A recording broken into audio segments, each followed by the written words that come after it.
Hello everyone, welcome to बायोसूम्स।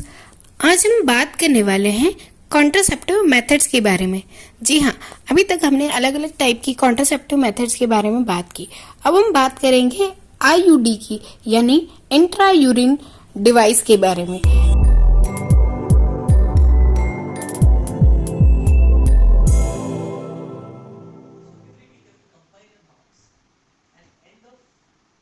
Intra urine device एक ऐसी device है जिसका यूज फीमेल बॉडी के थ्रू किया जाता है और जिससे स्पर्म की एंट्री फीमेल बॉडी के अंदर नहीं हो पाती और उससे जो प्रेगनेंसी है वो नहीं होती।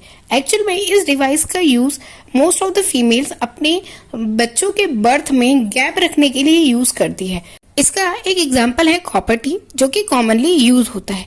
ये जो डिवाइस होती है उसे वेजाइना के थ्रू यूट्रस में इम्प्लांट कर दिया जाता है, जिसके कारण जब स्पर्म फीमेल बॉडी में अंदर एंटर करता है तो यूट्रस तक नहीं पहुंच पाता और उसकी मोटिलिटी जो होती है वो रिप्रेस हो जाती है, जिसके कारण ये फर्टिलाइजेशन को कम्प्लीटली रोक देता है और प्रेगनेंसी को नहीं होने देता। इस मेथड में इरिटेशन होने के चांसेस हो सकते हैं और बॉडी के लिए सूटेबल होना जरूरी है। ये जो मेथड है वो डॉक्टर के कंसर्न करने पर ही यूज करनी चाहिए। वैसे तो ये मेथड कॉमन यूज होती है, बट इसके कोई हार्मफुल या साइड इफेक्ट ज्यादा नहीं है, बस इचिंग और इरिटेशन जैसी चीजें हो सकती है। इसके अलावा भी एक रिलीज इंट्रा यूरिन डिवाइस होती है।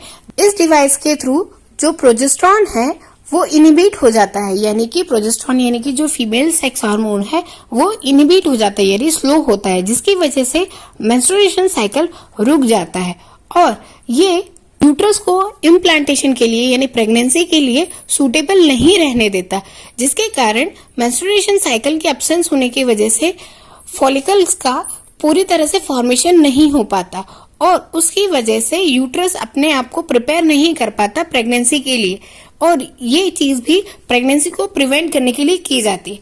बट यानी इंट्रा यूरिन डिवाइस के थ्रू केवल प्रेगनेंसी को प्रिवेंट किया जा सकता है, सेक्सुअल ट्रांसमिट डिसीज को नहीं। आई होप कि लेक्चर आपको समझ आया होगा, आपके लिए इंटरेस्टिंग रहा होगा। तो प्लीज वीडियो को लाइक कीजिए, शेयर कीजिए एंड सब्सक्राइब कीजिए। Thanks for watching.